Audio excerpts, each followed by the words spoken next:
ഇടതുപക്ഷം കേരളത്തെ മദ്യത്തിൽ മുക്കുന്നുവോ? ഈ ഒരു ആഖ്യാനം വലതുപക്ഷ മാധ്യമങ്ങൾ, വലതുപക്ഷ ചിന്തകർ, വലതുപക്ഷ പൊതുപ്രവർത്തകർ, അതേപോലെ തന്നെ ചില ക്രിസ്ത്യൻ സഭയുടെ ചില ഘടകങ്ങൾ ഈ ഒരു ആഖ്യാനം വലിയ രൂപത്തിൽ ഈ തെരഞ്ഞെടുപ്പ് കാലത്ത് പ്രചരിപ്പിക്കാൻ ശ്രമിക്കുന്നുണ്ട്. അപ്പം ഈ ആഖ്യാനത്തിൻ്റെ പുറകിലുള്ള യുക്തി എന്താണ്, അല്ലെങ്കിൽ യുക്തിരാഹിത്യം എന്താണ് എന്നാണ് നമ്മളിവിടെ പരിശോധിക്കാൻ പോകുന്നത്. ഇപ്പോൾ സ്വാഭാവികമായിട്ടും കേരളം വളരുന്ന ഒരു സമ്പദ്ഘടനയാണ്, അതിവേഗം വളർന്നുകൊണ്ടിരിക്കുന്ന ഒരു സമ്പദ്ഘടനയാണ് കേരളം. ഇപ്പം കാർഷിക കേരളം എന്നൊരു വിശേഷണം ഒരു കാലത്ത് കേരളത്തിനുണ്ടായിരുന്നു. അപ്പോൾ കാർഷിക കേരളത്തിൽ നിന്ന് സേവന കേരളത്തിലേക്കാണ് കേരളം അതിവേഗം വളർന്നത്. ആ സേവന കേരളത്തിൽ നിന്ന് ജ്ഞാനാധിഷ്ഠിത സമ്പദ്ഘടനയിലേക്കുള്ള അതിവേഗ വളർച്ചാ ഘട്ടത്തിലൂടെയാണ് നമ്മൾ കടന്നു പോകുന്നത്. ഈ ഒരു മാറ്റം സമൂഹത്തിൽ ഏതെല്ലാം തരത്തിലാണ് നമ്മുടെ സമ്പദ്ഘടനയുടെ ഘടനയെ, സ്ട്രക്ചറിനെ പുനഃസംഘടിപ്പിച്ചതെന്ന് നമ്മൾ പരിശോധിക്കണം. അതിൽ പ്രധാനം നമ്മുടെ ഹോസ്പിറ്റാലിറ്റി ടൂറിസം മേഖലയാണ്. ഈ മേഖലയിൽ അടുത്ത കാലത്ത് വന്ന മാറ്റം നമ്മൾ കാണേണ്ടതുണ്ട്. ഈ മതപ്രഭാഷകർക്കോ അല്ലെങ്കിൽ ഈ വലതുപക്ഷത്തിൻ്റെ പരമായിട്ടുള്ള രാഷ്ട്രീയം പറയുന്നവർക്കോ ഈ വസ്തുതകളിലൊന്നും വലിയ വിശ്വാസം ഉണ്ടാവില്ല. അവരിങ്ങനെ ഗ്യാസ് ഊതി വീർപ്പിച്ച് സമൂഹത്തിൽ ചില നുണക്കുമിളകൾ സൃഷ്ടിക്കുക എന്നല്ലാതെ അവർ വസ്തുതകളെ തീരെ അഡ്രസ്സ് ചെയ്യാൻ തയ്യാറാവില്ല. അവർ കേവല അധികാരം കൈയാളുക, അഴിമതി നടത്തുക, ഇതൊക്കെയാണ് അവരുടെ ഒരു സ്വയം രീതികളെന്ന് പറയാം. 2025 നമ്മുടെ ഡൊമസ്റ്റിക് ടൂറിസം അതായത് നമ്മുടെ രാജ്യത്തിനകത്ത് നിന്ന് വന്ന ടൂറിസ്റ്റുകളുടെ എണ്ണം 2,50,58,366 2025 കണക്ക് പ്രകാരം. അത് തൊട്ട് മുന്നിലത്തെ വർഷം 2024 താരതമ്യം ചെയ്യുമ്പോൾ 12% വർധനവാണ് ആ സംഖ്യയിൽ ഉണ്ടായിട്ടുള്ളത്. നമ്മൾ ആഭ്യന്തര ടൂറിസ്റ്റുകളുടെ എണ്ണത്തിൽ 12% വർധനവാണ് ഒരു വർഷം കൊണ്ടുണ്ടായിട്ടുള്ളത്. ഇനി നമ്മുടെ വിദേശ ടൂറിസ്റ്റുകളുടെ എണ്ണം 8,21,999 2025 കണക്ക് പ്രകാരം. അതായത് നമ്മൾ മനസ്സിലാക്കേണ്ട കാര്യം, ഇവരെ നമ്മൾ എവിടെയാണ് അക്കോമഡേറ്റ് ചെയ്യുക, അല്ലേ? നമുക്ക് അക്കോമഡേഷൻ ഫെസിലിറ്റി എന്താണ്? ഇവരെ എത്രയും ടൂറിസ്റ്റുകളെ അക്കോമഡേറ്റ് ചെയ്യുക, എത്ര കോടിക്കണക്കിന് ടൂറിസ്റ്റുകളെ ഒരു വർഷം അക്കോമഡേറ്റ് ചെയ്യാൻ നമ്മുടെ സൗകര്യങ്ങൾ എന്താണ് നമ്മൾ പരിശോധിക്കേണ്ടതാണ്. അപ്പം നമുക്ക് അത് സൗകര്യങ്ങൾ തന്നെ 5 star hotel, 4 star hotel, 3 star hotel, മറ്റു ഹോട്ടൽ ഈ രൂപത്തിൽ, അതായത് ഹോം സ്റ്റേകൾ, റിസോർട്ടുകൾ എന്ന രൂപത്തിലാണ് നമ്മൾ ഈ സൗകര്യങ്ങളുടെ കാര്യം പരിശോധിക്കുക. അപ്പോൾ കേരളത്തിൽ ഈ സൗകര്യങ്ങളുടെ കണക്കുകൾ നിങ്ങൾക്ക് അറിയാമോ? നിങ്ങൾക്ക് എത്ര പേർക്ക് അറിയാം കേരളത്തിൽ എത്ര 5 സ്റ്റാർ ഹോട്ടലുകളുണ്ട്, അതായത് 4 സ്റ്റാർ ഹോട്ടലുണ്ട്, 3 സ്റ്റാർ ഹോട്ടലുണ്ട്? നമ്മൾ ആ കണക്കിലേക്ക് വന്നു കഴിഞ്ഞാൽ കേരളത്തിലെ 5 സ്റ്റാർ ഹോട്ടലുകളുടെ എണ്ണം ചിലപ്പോൾ നിങ്ങൾ അമ്പരപ്പിക്കുന്ന നമ്പറാണ്, 94 എണ്ണമാണ്. ഈ കൊച്ചു കേരളത്തിൽ 94 5 സ്റ്റാർ ഹോട്ടലുകളുണ്ട്. നമ്മൾ മറ്റ് സംസ്ഥാനങ്ങൾ താരതമ്യം ചെയ്ത് നോക്കാം. മഹാരാഷ്ട്രയിൽ അത് 86, ഗുജറാത്തിൽ അത് 76, ഗോവയിൽ അത് 70, കർണാടകയിൽ അത് 66. ഇപ്പം നമ്മുടെ തൊട്ട് പിറകിൽ കിടക്കുന്ന സംസ്ഥാനങ്ങളാണ്.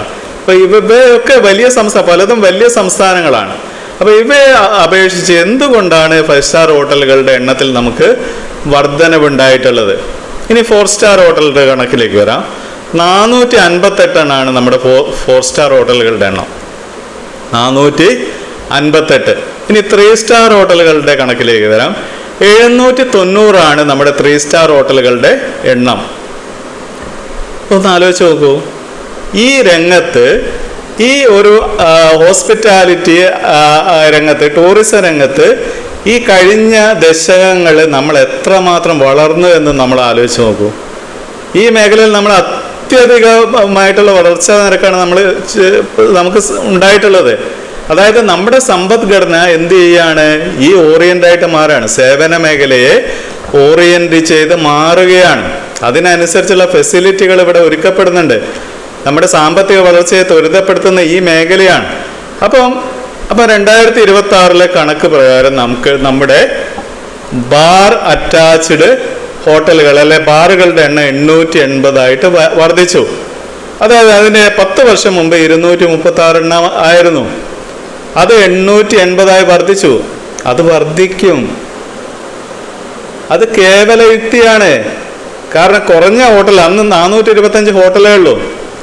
അപ്പൊ അതിൽ 236 ബാറുണ്ട്.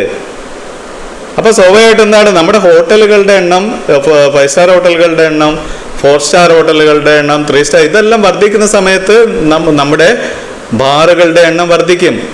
കാരണം എന്താണ്, ഈ മേഖലയെ, ഈ പ്രത്യേകിച്ച് ടൂറിസം അക്കോമഡേഷൻ ഈ മേഖലയെ, ഹോസ്പിറ്റാലിറ്റി മേഖലയെ നമ്മൾ സീരിയസ് ആയിട്ട് സമീപിക്കുമ്പോൾ സ്വാഭാവികമായിട്ട് എന്ത് ചെയ്യും, ഇതിൽ ബാറുകളുടെ എണ്ണം വർദ്ധിപ്പിക്കണം. എന്നാൽ മാത്രമേ നമുക്ക് ഇതിൻ്റെ ഈ ഒരു സാധ്യതയെ ഉപയോഗിക്കാൻ പറ്റുള്ളൂ.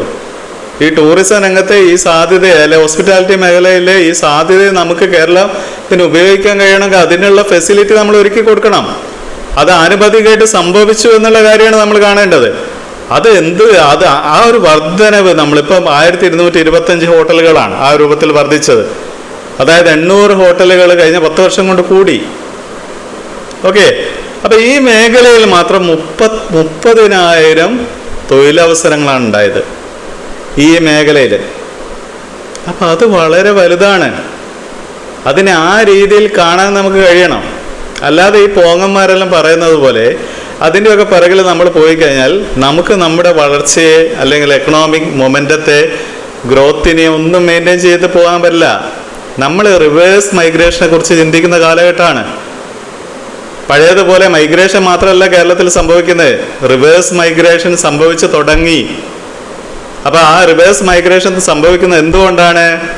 ഒരു യൂറോപ്യൻ സ്റ്റാൻഡേർഡ് അല്ലെങ്കിൽ അമേരിക്കൻ സ്റ്റാൻഡേർഡ് പല തലത്തിലും നമുക്കിവിടെ വന്നു തുടങ്ങി. അപ്പൊ ആ ഒരു മാറ്റത്തെ ആ രീതിയിൽ നമുക്ക് കാണാൻ കഴിയണം. ഈ മതങ്ങൾക്കോ അല്ലെങ്കിൽ ഈ വലതുപക്ഷ അവസരവാദികളായ രാഷ്ട്രീയക്കാർക്കോ കേരളീയ സമ്പദ്ഘടനയെക്കൂടെ ഒരു കൂഞ്ഞ് അറിയില്ല എന്ന് നമുക്ക് നമ്മളത് ഉൾക്കൊള്ളണം. അവർക്കൊന്നും അറിയില്ല. അവർ കേവലം ചില സ്ഥാപിത താല്പര്യങ്ങൾ നയിക്കപ്പെടുന്ന ആൾക്കാരാണ്. അത് നഗ്നമായ സത്യമാണ്. അപ്പൊ ഞാൻ പറയുന്നത്, നമ്മൾ ഇതൊന്നും തിരിച്ചറിഞ്ഞിട്ടില്ലെങ്കിൽ ഈ വലതുപക്ഷ ജിഹകളുടെ അല്ലെങ്കിൽ ഇത്തരം ആൾക്കാരുടെ പിറകെ പോയിട്ട് നമുക്ക് നമ്മളെ തന്നെ നഷ്ടപ്പെടും. ഒരു ഭാഗത്ത് നമുക്ക് ക്ഷേമ പ്രവർത്തനങ്ങൾ നടത്തണമെങ്കിൽ നമ്മുടെ സമ്പദ്ഘടനയ്ക്ക് അതിന് ശക്തി ഉണ്ടായിരിക്കണം, കേപ്പബിലിറ്റി ഉണ്ടായിരിക്കണം. നമ്മുടെ സൊസൈറ്റിയുടെ വെൽഫെയർ പൊളിറ്റിക്സ് നമുക്ക് അപ്ലൈ ചെയ്യണമെങ്കിൽ, അല്ലെങ്കിൽ നമ്മൾ പിന്തുടരുന്ന വെൽഫെയർ പൊളിറ്റിക്സ് ഫലപ്രദമായിട്ട് നമുക്ക് നടപ്പിലാക്കണമെങ്കിൽ നമ്മുടെ സമ്പദ്ഘടനയെ എംപവർ ചെയ്തേ പറ്റുള്ളൂ. അല്ലെങ്കിൽ സമ്പദ്ഘടനയുടെ ട്രാൻസിഷൻ സാധ്യമായേ പറ്റുള്ളൂ. അത് പ്രൈമറി സെക്ടറിലോ സെക്കൻഡറി സെക്ടറിലോ മാത്രം ഒതുങ്ങി നിൽക്കേണ്ട ഒന്നല്ല. അത് ക്യുന്നറി പഞ്ചമ മേഖലയിലേക്കും അല്ലെങ്കിൽ കോട്ടേനറി സെക്ടറിലേക്കും ചതുഷ്ടയ മേഖലയിലേക്ക് അതിവേഗം വളരേണ്ട ഒന്നാണ്. ഈ വളർച്ചയ്ക്ക് ഒപ്പം നിൽക്കുക എന്നുള്ളത് സാമൂഹ്യ ബോധമുള്ള സമ്പദ്ഘടനയെക്കുറിച്ച് അറിവുള്ള ഒരാളെ സംബന്ധിച്ചിടത്തോളം പ്രധാനമാണ്. മലയാളികൾ ഏതാണ്ട് ഇത്തരം കാര്യങ്ങളിലെല്ലാം സാക്ഷരരാണ്. അപ്പൊ ഈ പൊട്ടന്മാരുടെ ഈ വാദങ്ങൾക്കൊന്നും പിറകെ പോകാതിരിക്കുക എന്നുള്ളതാണ് യുക്തിഭദ്രമായി ചിന്തിക്കുന്ന മലയാളി ചെയ്യേണ്ടത്. Okay, good bye.